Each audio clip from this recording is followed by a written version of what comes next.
Okay, we have this interesting chess problem. I mean, it looks pretty easy when you look at the board. You're like, well, I've got all these wonderful pieces in place.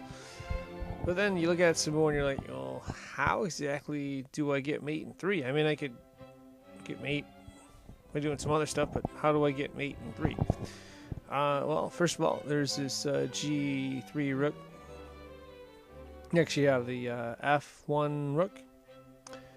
And let's take a look at this other piece here, the queen on d2, and all the options it has there. And last but not least, let's take a look at what we can do with our knight on c3. So that pretty much sums up the white's pieces. You may want to hit pause and try to figure out like black's pieces and so forth, and how many defenders each one has.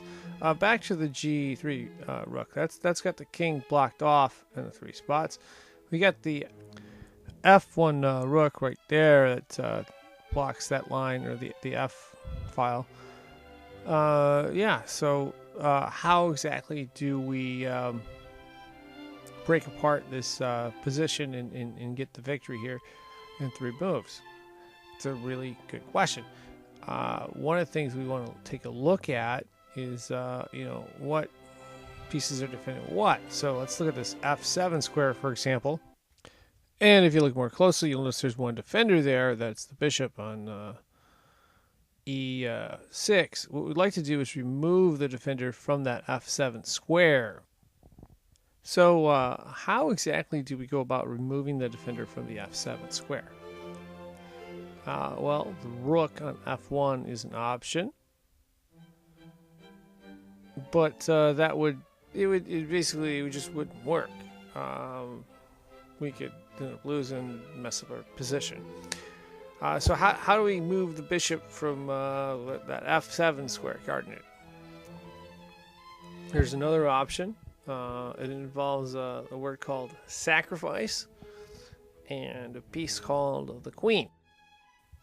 What we're going to do is take the queen, move it to d7, put the king in check, and black has no other option but to capture the queen with the bishop.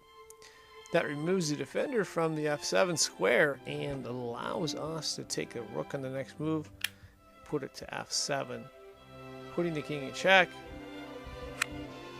And the good news after the king is in check is black only can bring one defender, being the queen, which it does.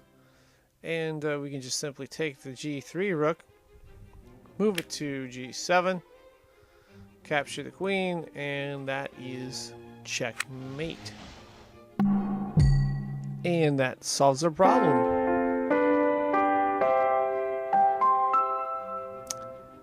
I am going to sign out there. I would like to thank you all for watching.